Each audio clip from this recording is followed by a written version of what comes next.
thanks for downloading the show. Welcome to Garden Fork Radio. It's me, Eric, and my DIY friends. It's kind of a very eclectic show. Today we're talking to my friend Rick. We're going to talk about maple syrup, honeybees, this awful cold I have, and shop lights in your garage, which are a light bulb moment for both of us, isn't it, sir? Good afternoon, Eric. How are you, my friend? Sounds like you're a little under the weather. Yeah, I got whammoed by a cold that then became the stomach flu thing, and now I'm just crawling out of it. I've never been that sick for that long ever before. Oh, wow. You know, once in my life, many decades ago, I had a flu, and I felt so bad for 3 days I thought I would die. And on the 5th day, I was afraid I would not die. Yeah. Yeah. And so I know your feeling. I feel your pain to a certain extent. I watched an awful lot of Netflix. I don't watch a lot of TV in general, but I just couldn't do anything. So I did watch a very interesting documentary on Formula One racing. It's all about the 2018 Formula One season and these crews and teams.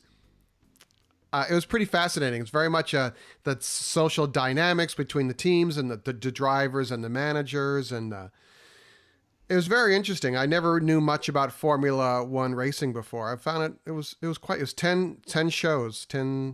Wow. 10, I watched the whole thing in a day. Yeah, that sounds like The Deadliest Catch or something. Yeah, you had no idea all that was going on up there in the North Sea. Who would know? Yeah, who'd have thunk it? So I just literally texted you and said, "Did you fix your internet?" And you called me and said, "I'm putting LED shop lights in my garage." Yeah. Fluorescent bulbs, we put them in probably 10, 15 years ago. They get dimmer with age, and as we age, our eyesight gets dimmer, and so there was a problem there. And we spent a lot of time cursing the darkness and decided, I went online and I said, I'm going to get some of those long 4-foot bulb replacements like you had. Yeah. That you put in.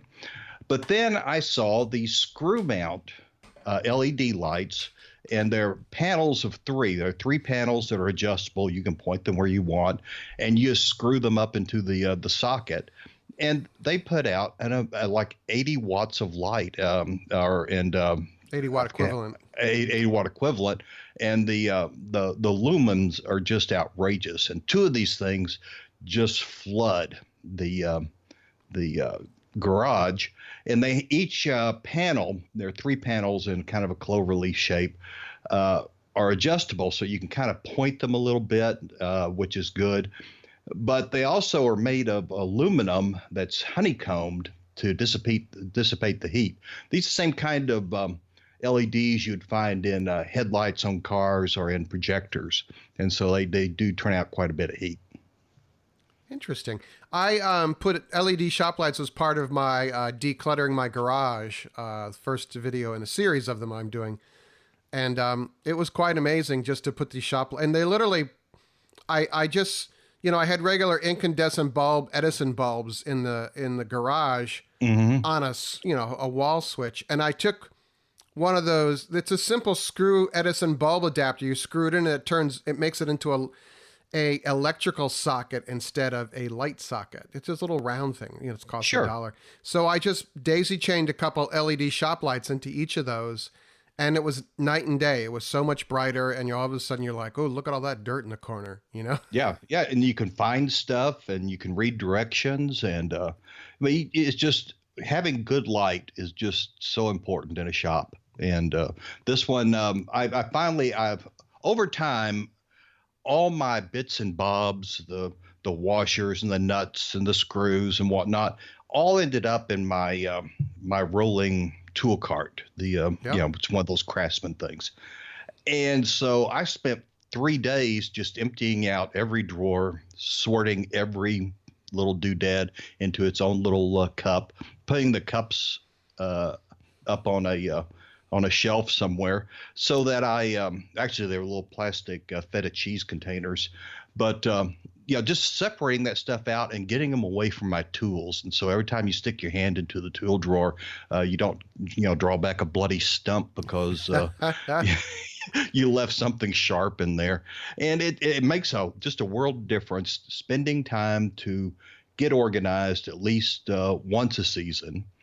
I emptied out my plastic bucket. I got this from Aaron over at Impatient Gardener, filling a bucket about half with sand and pouring motor oil on top of it, letting it soak in, and then jamming your shovels and rakes and spades and that kind of stuff down into there several times. And it abrades the dirt off, but it also lubricates the shovel and keeps rust and that kind of thing from developing. Huh. So I'm getting all that done in preparation for. I am behind the curve getting my tomatoes started, but I did get my tower garden. We talked about that once here a while back. That has 50 plants. It's circular. You can turn it. Has worm composting in the center. It catches the worm tea, the compost tea, and you can pour that back through your plant and system and everything. Very kind of a virtuous cycle. I love those virtuous cycles. And so this one's an all salad garden. Lots of romaine, that kind of thing. And until it begins to bolt, that's what is going to be there. And then I'm behind the curve, but I'm getting things done finally. Well, just one foot in front of the other, I mean, if we ever got everything done, we'd probably just die. Well, but there are things that you need to do to ensure your success in the future, and that's what I'm doing now. But there are things that I'd really rather be doing that I'm missing terribly right now. All right. Yeah, hey, you mentioned Erin, the Impatient Gardener. She was actually on a business trip and swung through New York City, so I went and had breakfast with her in Midtown Manhattan. Oh, did you get another expensive sandwich? We both had, you go to a diner and you're like, give me 2 eggs scrambled, toast and home fries and a coffee, right? Right. $40. For 2 of those. Welcome to Manhattan. It was right down the street from when you and I met, and you bought me a $9 egg and cheese sandwich. Yeah. Well, yeah. When you're in Rome, you just figure that's what you're supposed to do, so you sit down at the first place that shows up. And you don't know any place. And really, we were so far away from your normal haunts, you weren't aware of any place to meet up there. So, well, there really isn't, is the thing, because she was in Midtown on a business hotel, and I knew the diner was across the street, and I knew it was expensive, but it's there. Mm-hmm. And she was on a schedule, and we're like, look, we're just going to walk across the street and hang out. And we got to hang out for an hour before she had to go to a bunch of meetings, and so it was $40 well spent, I thought. Oh, okay, great. Take it out of my share of the Patreon contribution. But it was good to see her. So I actually, because I got waylaid by the cold, was not able to have nearly as bountiful of a maple syrup season. But I was able to introduce my reverse osmosis DIY system into the mix and made quite a difference. It really it knocked down the boiling time substantially. Oh, I bet it did, stripping out all that water. Yeah, I'm making pure water and dumping it. How ironic is that?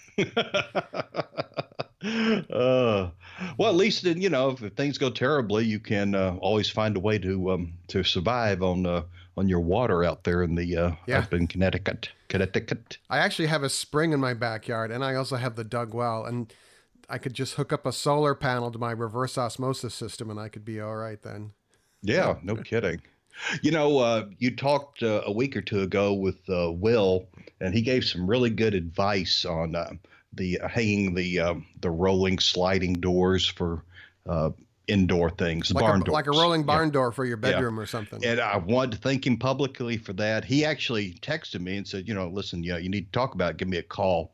And he pretty much covered everything that I was kind of concerned about. We're going to go with a little bit different system, a round bar stock instead of the square bar stock or I don't know what you call that bar, but anyway, and it's going to hang a little differently. But he gave me some good ideas, and frankly, I have not wanted to bother you, Will, because you are up to your neck in a project that I wouldn't touch. So I didn't want to distract you with your opening coming up so quickly. Yeah, long story short, Will decided to make a minor plumbing repair on a cast iron pipe, and that can domino very quickly. You know, every project we've ever done in this house has dominoed. I mean, you know, what started off is I want I think I mentioned this before, but I want a gas range in the kitchen. Somehow dominoes into a complete kitchen remake. You know, you pull the range out, and you find out that the previous owner had tiled up to the edge, but they didn't tile all the way to the wall. Yeah. And you say, well, that's not good. You know, kitchens really should be tiled wall to wall for water spills and that kind of thing and leaks. And so then you're thinking, well, you know, these cabinets are looking kind of old. And if we replace the cabinets over here, I get a little bit wider stove maybe. And yeah, it just dominoes and dominoes and dominoes. And next thing you know, you're in thousands of dollars up to your neck. Yikes. Yikes, which is sometimes how the yard feels. I'm really getting the yard in good shape. I neglected it all last year, and this year I've been working pretty diligently to get it back in. You know, not show shape. I'm not going to ever be a gardener like Aaron, but trying to get it going. But I forgot to get my tomato seeds started. They really ought to go in next week or so here. We've been having some beautiful weather and been 70s here at Virginia Beach. Nice. And I'm really looking forward to it. So I may go down. This is the first year, and in the past we've talked a lot about Clee Labs and their tomatoes. Yes. The Garden Gem, the Garden Treasure. I think there's another one now. And this is the first year they're going to be offered commercially as proven winners under the brand Proven Winners, which I think can be found at most of the orange stores. And so if you do not have time to start your own seeds or the inclination, look for those. They should be the same thing. They whole point of these Garden Gem and Garden Treasure tomatoes is to bring back the true tomato flavor and you know, make them as savory and as wonderful as they used to be. And so they've really done a great job. And so I think you've grown some. I've grown a lot. Yep. A friend of mine, Clay Jenkinson, he has filled tubs of out there with his tomatoes, and they're all Garden Gem mostly. So you know, I'm just want to recommend everybody at least give a couple of bushes a try and see what you think about them. Yeah, I'm going to have to case out the orange store near me and see, like, every couple of days if they have the tomatoes in yet or not. Because I bet a lot of people don't know just how good they are, and so I want to snap them up quick. Exactly. You know, I was in the Blue store the other day, and they have taken over the Craftsman brand, and I didn't know that. I hadn't somehow that passed me by. Yes, there's been some changes which actually affects Garden Fork. Oh, really? TroyBilt is no longer carried at Lowe's, and TroyBilt is a long-time Garden Fork sponsor. TroyBilt is now available at Home Depot. Oh, well, you know, I just love the orange store. I go there all the time. They always have. Well, we're in talks right now about doing another project for TroyBilt over the summer, so we'll see what happens with that. It's not official yet, so we'll see, but that'll be a little something to look forward to this summer. We'll see if we can put something together with them again. That'll be fun. Well, I thought your last one, the one with the tiller, and then doing the aerials and using the TroyBilt box to cover the soil. Oh, with the chipper shredder, yeah. Yeah, that was it, chipper shredder. I thought that was really unique and interesting. They should be thrilled to partner with you again. Well, I think they liked that video, so that's maybe why they emailed me again, you know? Yeah. It could be you're the only person that emailed back. Oh, no. No, there's lots of people that would like to work with them. So I know they're a good company. I think I've met probably like 30 of the people that work there now, and they clearly like working there. And it's they're a division of what's called MTD, which is an basically TroyBilt was running into financial difficulty, and another tool and die company who started its beginnings as tool and die, much like TroyBilt did. They bought the company and they expanded the line. So like Cub Cadet is owned by MTD as well, and they're nice people and they clearly like their jobs. So that's got to be saying something for the corporate culture there, and they're based in the United States. So there you go. Yeah, no kidding.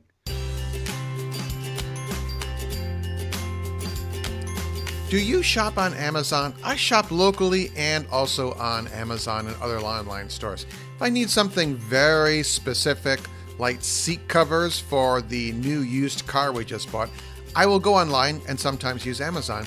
And Garden Fork happens to have a dedicated shopping page on the Amazon site now, which is very cool. It is an affiliate linked page. We do get a finder's fee for anything that you buy when you start shopping from that page.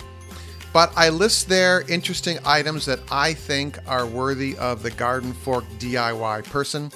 It's amazon.com/shop/gardenfork. If you would start your Amazon shopping experience, no matter what you're looking for on Amazon, start it at Garden Fork, and that would be great. It's amazon.com/shop/gardenfork. That's amazon.com/shop/gardenfork.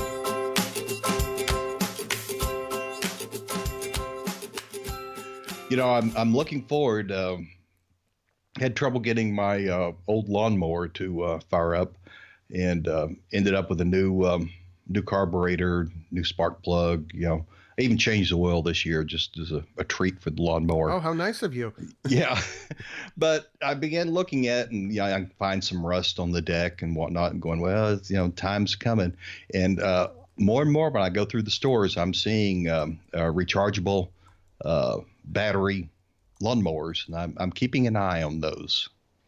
I think my yard is small enough, even if I had to just park it in between mowings, mow the front one day, the back the next, so I could charge in between. I'm kind of thinking about that. Yeah, that is in the future. I think, especially for smaller lawns. I mean, I did do a sponsored video with Ego. It's called E and then Go. Not Ego like Freud, but Ego like Electric Go. Mm-hmm. And they had a good electric mower, and I gave it to my friend who has a small yard, and they love it. That's excellent. One of the things I've been doing, I'll listen to podcasts when I'm mowing, and yeah, it's really hard. No matter, even if you have good noise canceling earbuds in, they don't really overcome a lawnmower. And so I've been putting my shooting muffs, the hearing protectors from the gun range, over my ears with the earbuds inside.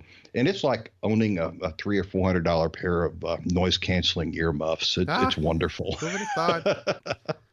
So if you like to entertain yourself, then if you find mowing as deadly boring as I do, then you need a little entertainment.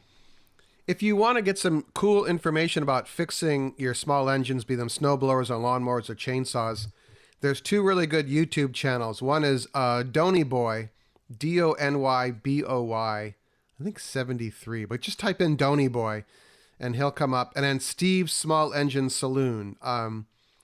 Two very different approaches, but great information. I like Steve because he's got a can of beer or a bottle of beer next to him when he introduces the show. And he's like, okay, today we're drinking from this. And he tells you about the beer he's drinking.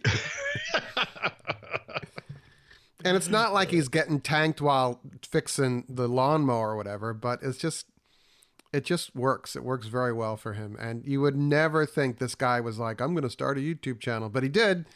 And he's got a lot of good information. So does, I think his name is Don, but it's DonyBoy. He is Canadian, and boy, he gets some broken down stuff, and he just walks you through it in a very methodical way. So I've learned a lot from both those guys. Yeah. One of the things I've discovered, I think, more and more, or it's dawned on me. There are two kinds of people. I've got a neighbor, retired Navy, and he was a maintenance officer all his military career, taking care of military aircraft.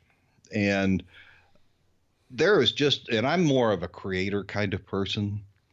And maintenance just drives me crazy. I mean, just routine maintenance, keeping up with stuff.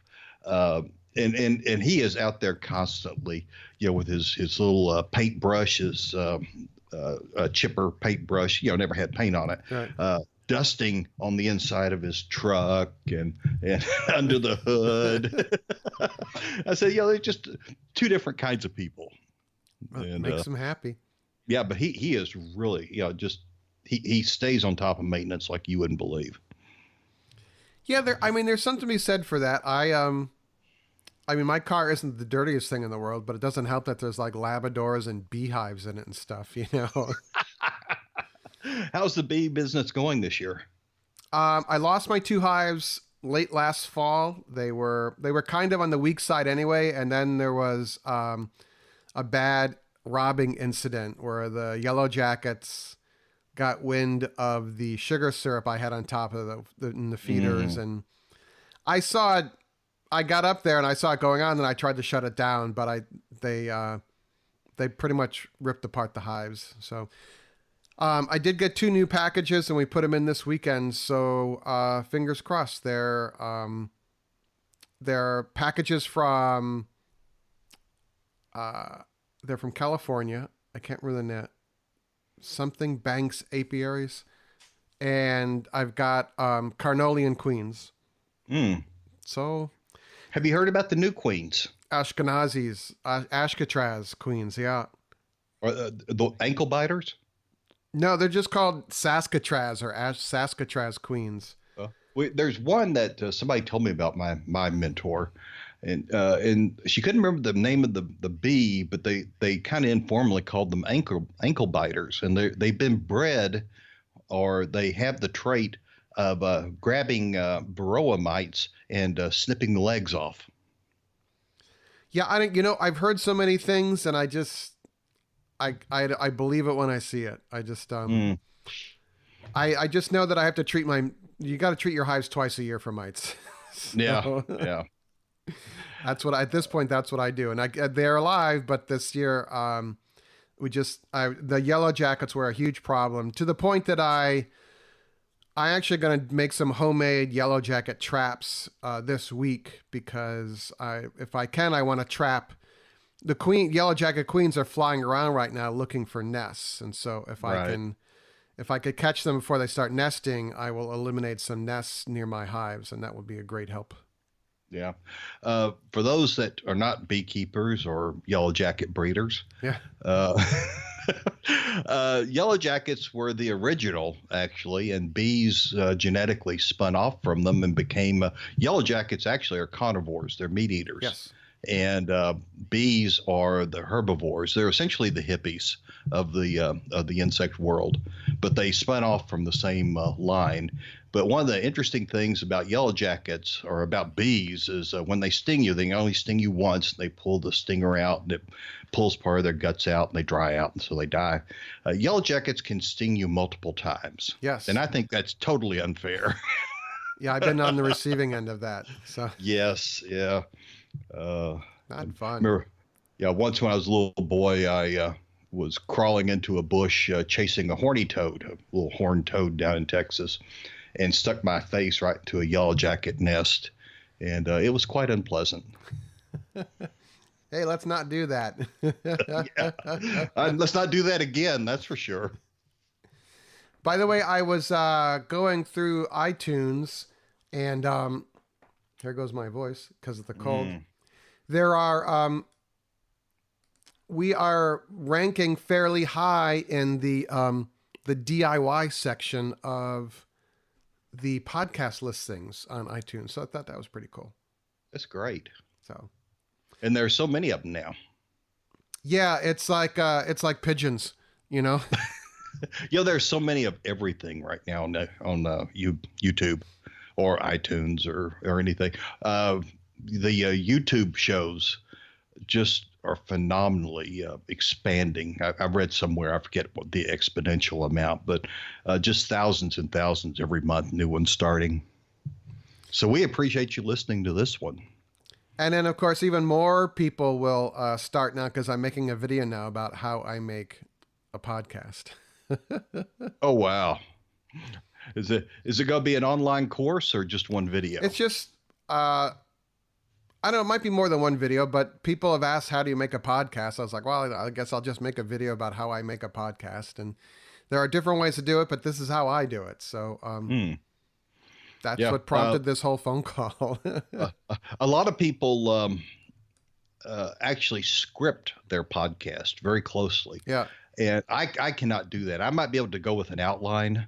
And usually you and I will use Skype and send messages back and forth and list 4 or 5 things we want to talk about. So we'll have something to say, oh, tell me about such and such. But there are a lot of podcasts that script every word, every phrase very carefully.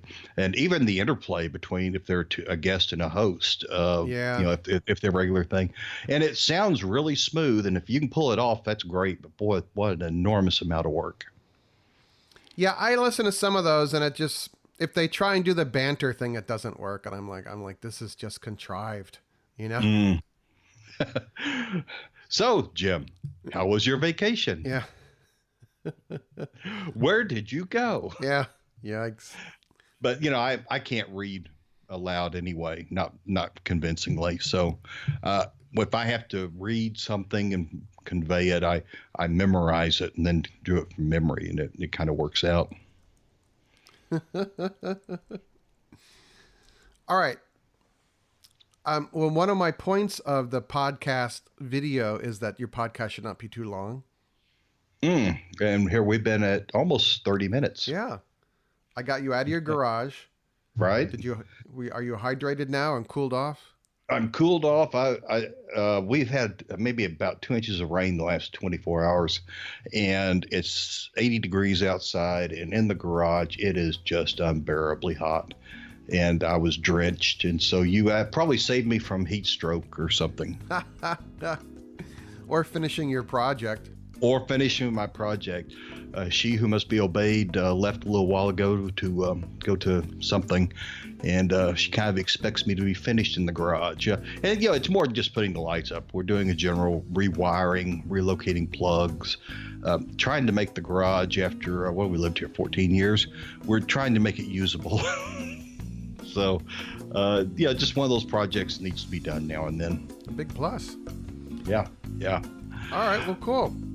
Okay, well, the dogs, I put them outside, and now they're both staring at the door and willing me to come and open it. So maybe I better go let the dogs in. All right, well, thanks for your time, Rick, and thank you for your time, everyone.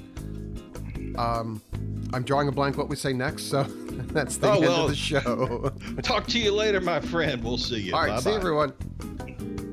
Garden Fork Radio's executive producer is Jimmy Goots of hollowbooks.com, and our music is licensed from uniquetracks.com.